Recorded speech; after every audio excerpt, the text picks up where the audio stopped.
told you to quiet down, but now you wear a crown.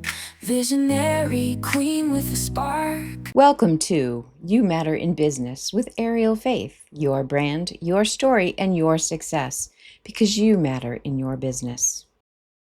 Welcome back to You Matter in Business. Over the past 2 weeks, we've been talking about how life's biggest transitions can birth our greatest purpose and what happens when our souls say yes, but fear says not yet. This week, I'm bringing a career coach, Rosie. Can you pronounce your last name for me? Zilinskas. Zilinskas. Okay. I would have said it different, but that's okay because I knew I would do it wrong. Rosie understands the psychology of major life transitions and how they can become sacred portals to our next chapter. Now, I want you to understand her background a little. I just want to give you a little intro on Rosie. She's a certified high-performance career coach who specializes in helping women navigate the psychology of major life transitions. With over 30 years of corporate experience, she understands how profound shifts like empty nest, career change, relationship transitions can feel overwhelming, yet hold incredible potential. So Rosie helps women to see these pivotal moments not as endings, but as sacred portals to their next most purposeful chapter. Was that a pretty good description from your point of view? That sounds pretty good, Ariel. Yeah, that sounds pretty good. Thank you for that. Because your perspective matters more on that one. Okay, so I wanted to kind of start talking about, like, from your experience, which is incredible. I mean, you worked with many Fortune 500 companies, I believe, so you have a great deal of experience and you've done a lot of research. So what do you think makes that midlife transition, whatever is the cause of the transition, whether it's the empty nest, the career change, or even relationship shifts? Why is this particularly hard, profound, or why do women really kind of like almost lose themselves in this process or feel like they lost themselves? Yeah, it's the same conversation that we've been having for the entire time that women have been alive, which is we put everybody else first, over ourselves. But with that being said, I feel especially in the last, 10 to 20 years that we're having so many, the podcasting world, the personal development world, we're finally understanding and realizing that we don't have to give up everything of ourselves to take care of everyone else. So the coin term of self-care, it's so good that we're finally almost being a little bit selfish in the fact that, we are trying to take care of ourselves from a physical perspective. Exercise, meditation now is a common knowledge word that is in the mainstream media everywhere. So I feel that we've gone from we have to take care of everybody else 100% of the time to now being able to say, you know what, I'm going to take an hour to go exercise. But the reason why we've always been in that transition period is because we don't really take the time to feel our feelings. So that's what I have discovered recently. Over the last year, I've been doing a lot of work with you said at the soul level, so feeling our feelings. It's so interesting because, and I know I'm going on a little tangent here. It's so interesting because a lot of times we talk about traumas that we've had in our life, and we're living our life now as our wounded 5-year-old self. And now with meditation, we're starting to understand that the more you don't want to think about the situation or feel your feelings, the less you're able to process their feelings and the more they're stuck in your body. So again, I know I went in a little tangent there, but I just wanted to throw that in there. Well, actually, that's a really good point because it brings up something that I toy over this with my own head because I've been through years of therapy and been on the self-improvement path for the last probably 40 years. So this has been something that, we go through progression and we get better, and then something will happen and something gets kicked up and you're like, oh, I thought I dealt with that, but nope, I got another layer. And then you kind of just say, 10 years later, another transition, another change, and there's another layer. It kind of resurfaces again. It gets easier because you learn methods and ways to cope. But some of those methods that worked in your 20s or 30s aren't going to work in your 40s or 50s. So Right. you even have to kind of shift some of that. But I've always heard we talk about the inner child or the 5-year-old. And when we talk about the authentic self, I want to hear your perspective because of your psychology background. Hmm. I have this really deep belief, and this is all inside of me, that inner child 5-year-old is me. That is my authentic self. But because of life, trauma, etc., I've had to protect that authentic self. Hmm. Not necessarily the child, but all of the things that the child knew about themselves, all the things they believed and honored and loved about their own person got squished, right? Yes. So through the years, for me, it's not a matter of talking to the child, or to me, it's a matter of be allowing myself to be who I am, Right. like And letting that. yes, no, What do you think of absolutely. that? And so I've done a lot of personal development. I just want to be clear. I'm not a psychologist. I haven't like formally studied psychology, but I've done a Okay, me lot of neither. personal, yeah, a lot of personal development. And I started in 1997 because I was going through a really horrible divorce myself, and it was a 4 year long divorce and whatever. But that's when I learned that we're all adults. Uh, Playing adults, acting as our 5 year old self, because we were wounded in some way, shape, or form, when we're 5, 7, whatever that age Yeah. is. And because we haven't had the knowledge or the methods or the skills to deal with those hurts, the wounds, and the traumas, we've never been able to process them at a soul level, so that when we are showing up with people, we're not masking, and we're Yes. showing up as the person who we truly are, instead of the person that we think the other individual wants us to be. And when you're able to get to that level of, why am I pretending that whatever that situation is okay? I shouldn't have to pretend. I shouldn't have to settle. I shouldn't have to accept something that I don't want to deal with or accept. And it's now we're teaching our daughters and younger women to be more vocal, to say something when something is not right. But it's still, we're still having these conversations on a daily basis, and I think we're always going to have conversations like this on a daily basis, that whenever something doesn't feel right, feel it in your gut. It's like, put your hand on your gut and So breathe smart, into that it. gut. Yes. And, like, what is your first instinct? Does it feel like the treatment how you're being treated? Is it right? Does it feel authentic? And if it's not, then say something. So, Yes. And learning how to communicate in a way that's assertive rather than aggressive or passive aggressive is another key that we struggle with. I mean, all humans, I think, struggle with that. So that's a part of that, setting the boundaries, speaking up for yourself, those kind of things. But what are some of the, in your experience, describe for the audience some of the feelings that we tend to have, but we don't always recognize when we're going through some of these transitions, and particularly in the 40s and 50s and even beyond. There's something in the life of a woman who's, when she's kind of done with her quote life, that most of us in that age bracket were, that was our job. We were kind of raised that way, even though society shifted it.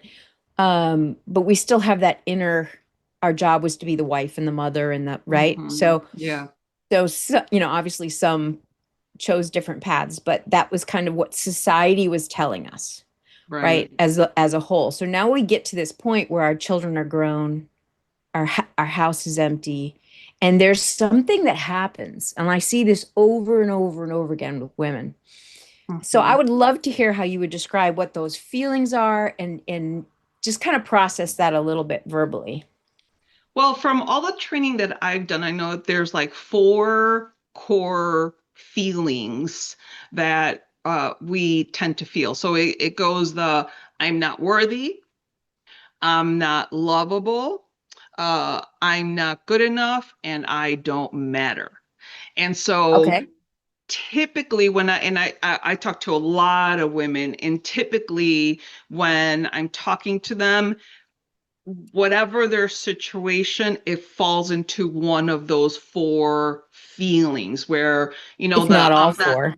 yes, yes, exactly. If not all four, absolutely. And so the I'm not lovable could also be I'm not likable. So, oh my gosh, Mhm. why is my boss talking to me like that? Maybe he doesn't like me. And it could be that he's just a narcissist and you just happen to be in the way. So, but inevitably it's always those core um, four categories or feelings that we fall into, and they all stem from how we were raised and how we have or have not identified them, and if we've done any work on them. And now again, with the personal development space, being so prevalent, if you have any of those feelings, there's so much content out there, but there's also wonderful coaches all over the world now that can help you, with that kind of energy work or trauma work, not to mention therapy. Like you said, I've been in therapy myself,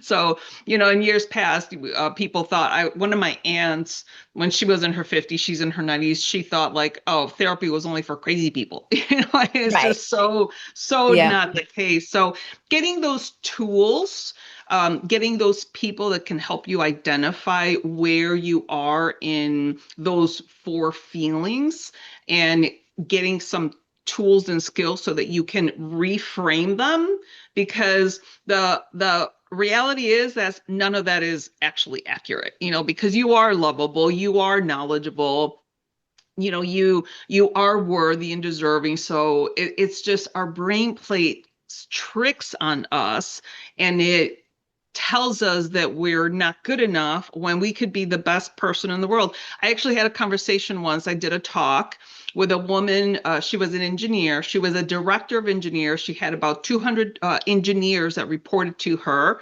And she told me after the talk, she's like, Rosie, I still don't feel that I'm good enough to be the director. And she had been doing it for years already. And I'm like, oh my gosh. And it's just a matter of reframing. It's the whole Carol Dweck mindset, the fixed mindset versus the growth mindset. Right. So the good news is that if you are feeling one of those feelings, there are tools and skills that you can do to start reframing them. Behind the lens, crafting tales and news. Bring your marketing, your brand to life with storytelling and strategy. Cut through the noise with clear messaging and compelling visuals that resonate with your ideal client. We bring strategy, story, and visuals to help you with your marketing. Visit arieljoyfaith.com and schedule a consultation and see how we can help you bring your brand No to life. selfies here, just genuine sight. Authenticity in every lie. Okay, now in your website, you talked about 4 core wounds holding women back. Is that those 4? Or is that No, something so else? that's a little bit different because that's more tactical. Well, the deserving and worthy is definitely one of them, but the four pieces of the puzzle is that you don't take the time to figure out what it is that you aspire to do. So Okay. what's your big why? Why are you trying to get a promotion or make more money? Is it because you're trying to have a beautifully retirement fund, pay for college, maybe remodel your kitchen, stuff like that? The second phase of that is assessing your skills. So whenever I'm talking to women in the corporate world and they have an opportunity come up, they're scrambling to try to prepare themselves instead of having the resume and the LinkedIn and the story vault and all that stuff done. The third one is getting advice. Advice meaning I need to get feedback. Feedback is fuel, it's not a Yes. detriment. And then the last piece is advertising, which we are not good at advocating for ourselves and telling people how you bring your skills and your knowledge to help them solve their problem. So those are the four pieces, the four components or phases of the promotion readiness roadmap that I use with my corporate career women. Ah, cool. Yeah, you work with more corporate. Is that a general rule that you have more because you were in the corporate world? So is that kind of where you feel like your heart has Yes, more absolutely. understanding? Okay. Absolutely, especially with the younger women that are like 25 to 45 that are trying to get into leadership. There's tons of, amazing women that are in the C-suite level and higher, but they've already made it there. They already know how to. So I want to help the younger women that are either 2, 3, 4 years into their careers and they're trying to get into leadership, the first time.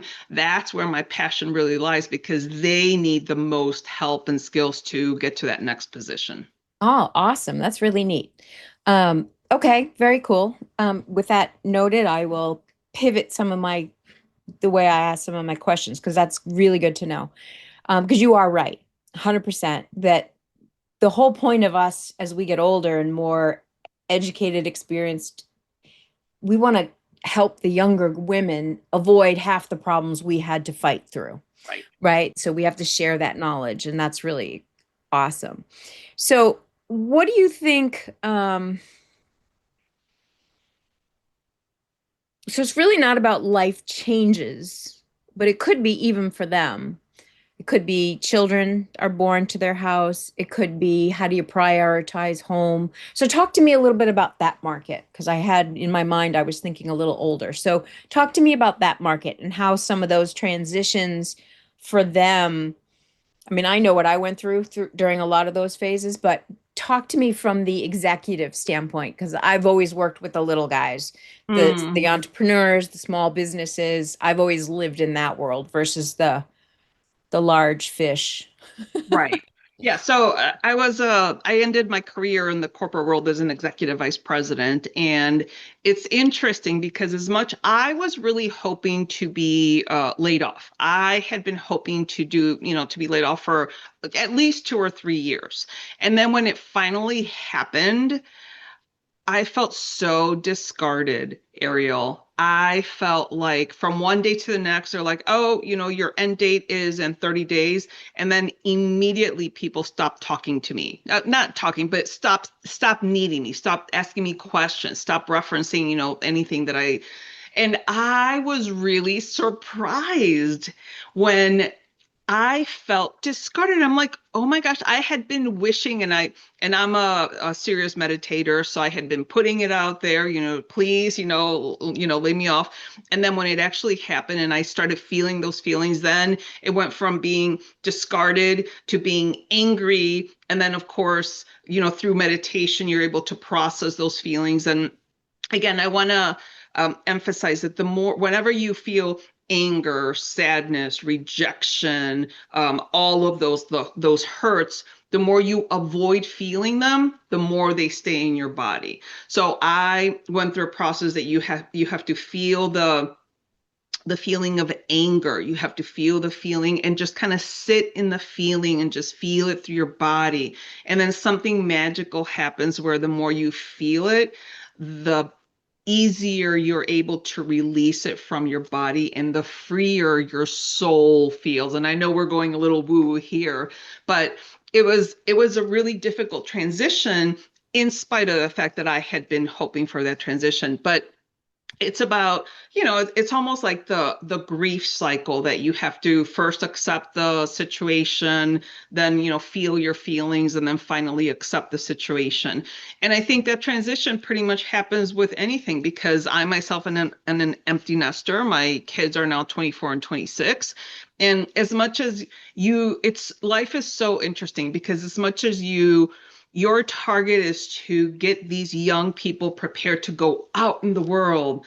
And then when they're out in the world, they don't really think about you anymore. I mean, you know what I mean? It's like, No, I do know what you mean. yes, they call me and stuff, but hey, can you send me like $300? You know, Yeah, it's like, yeah. hey, like, what are you doing for dinner? You Our know, that role type of stuff. shifts. Yeah. Yeah. So it's wonderful that they're out in the world, but you still miss them. You still, like, I see a young family with little kids, and I was like, oh, I wish I would have enjoyed those years so much more. I wish I would have done differently. And then, Mm-hmm. and then now I'm in the mindset of regret. So I have to kind of go back into my meditation and feel those feelings of regret, and then they transform into just being grateful. So I'm not sure if I answered your question, but that's what I have for you, Ariel. Yeah. Okay. I mean, that was very helpful. I think you brought up a point that, in a roundabout way, but that I think is worth talking about. So, a lot of times we hear about the next chapter or the next transition or the next, we kind of say, okay, this part's over, so now we're going into the next, or there's a couple other expressions that I can think of that are popular, but I wondered from your perspective, how do you help women see transitions as integration rather than elimination? So rather than saying, the book is closed, the chapter's over, it's more of an arc to the next story. So it's not a closing, it's not a eliminating.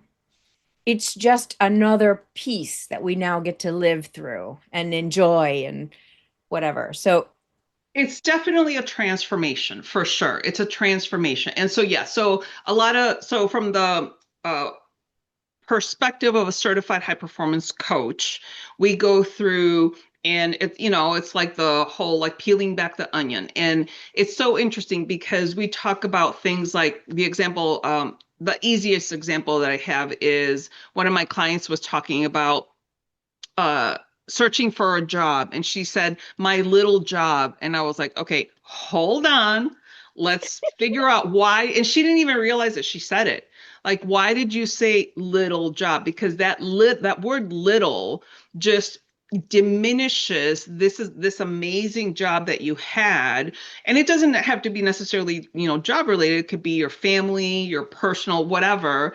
But the language that we use makes such a big difference in that transition, in that change, in that shift. And yes, becoming an empty nester or being laid off from the corporate job, all of that is going to incite your emotions. So a lot of times we talk, the conversation is like, how are you doing today? What's coming up for you?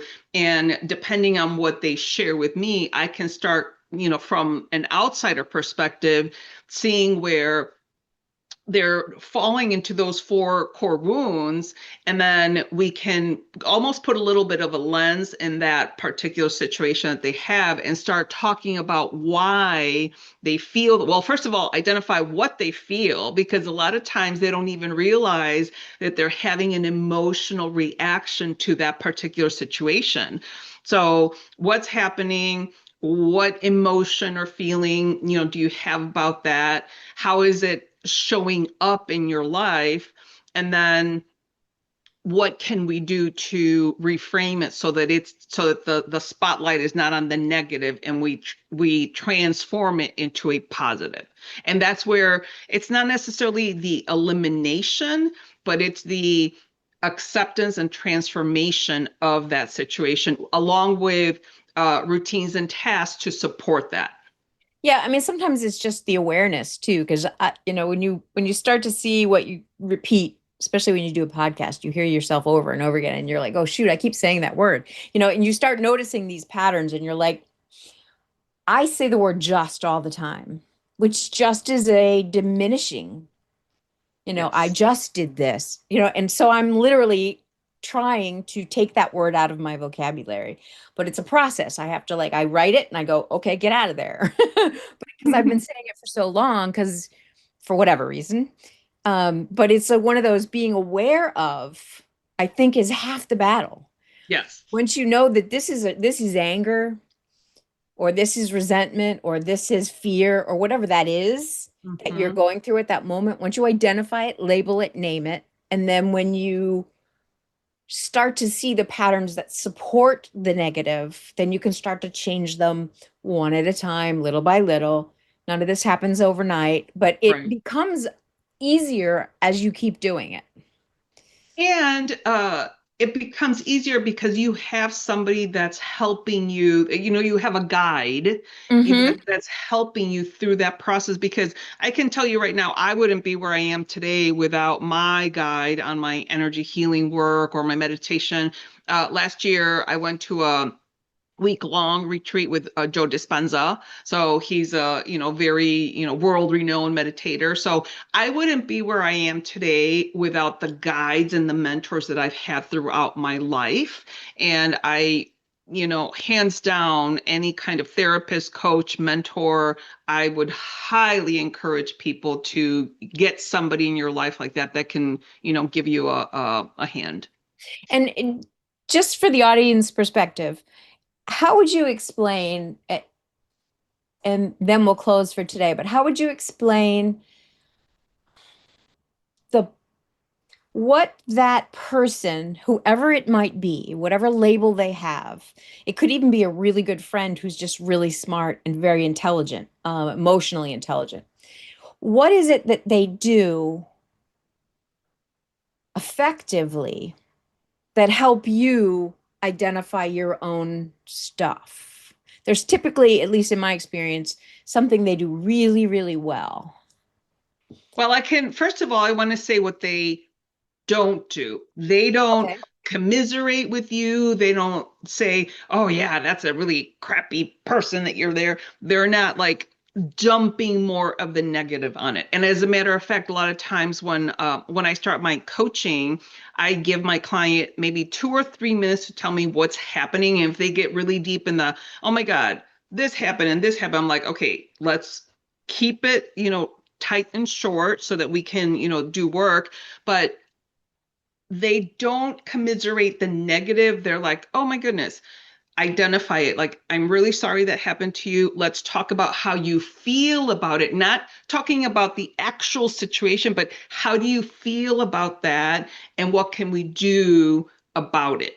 So I think when we constantly talk about, I have a client that had a bad ending situation, her previous job, and almost every time that we were coaching, she'd be like, "But that boss was horrible," and I was like, "Okay, let's name it what it is. We've already identified that it was a bad situation. We've identified that it was a bad boss, whatever. So now we need to move on from that, because the more you keep bringing it up, the more or the less effective it is." So putting that putting a closure and a little bow on that particular situation is what a good guy does. They, again, recognize the situation, acknowledge your feelings, and then give you some kind of support to move from that negative, and then be able to, again, it's about I think the biggest magical thing is that feeling your feelings and then being done with it.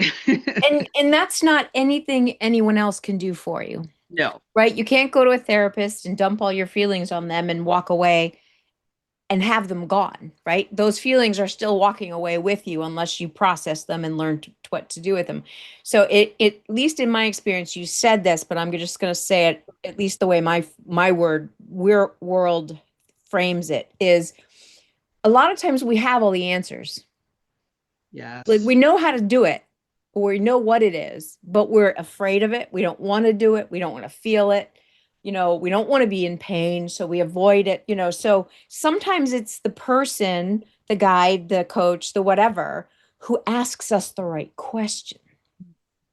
The question that actually gets us to go, "Ah, you're right. Shoot, that is in my way. Now how do I move it?" Right? So then you get to dig deeper, and it's through those questions that are you're being asked, or the things you're being asked to pull out. That's where the answers are. And it's Absolutely. being aware of that and seeing it that is where the magic begins. Would you Yes. agree? Absolutely. And you said something that's a beautiful identifier is like that avoidance of whatever the feeling is. The more you try to avoid it, the less you're going to get rid of that negative feeling. Yes, absolutely.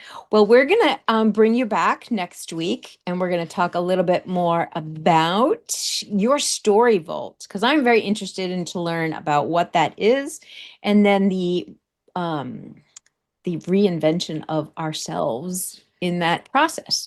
So I will thank you for today. Thank you for coming and sharing your wisdom with us. And I will see you again next week. Sounds great, Ariel. Thank you so much. Thanks. See you next episode. After all, it is your brand, your story, and your success because I know that you matter in business. Thank you for listening to You Matter in Business podcast. Please follow, share, like, and comment. I would love to hear from you. This podcast is sponsored by Ariel Faith Storytelling Marketing and Your Brand Photographer. The show notes provide more information on how to contact Ariel and more information about this episode. Thank you again. They told you to quiet down, but now you wear a crown. Visionary queen with a spark, lighting up the dark. Rediscover your own fire, chase the dreams that lift you higher. Redefine your role today, brand new in every way. Build your confidence through my lens, break the walls you put up since. Embrace your power, hear your roar. You are meant for so much more.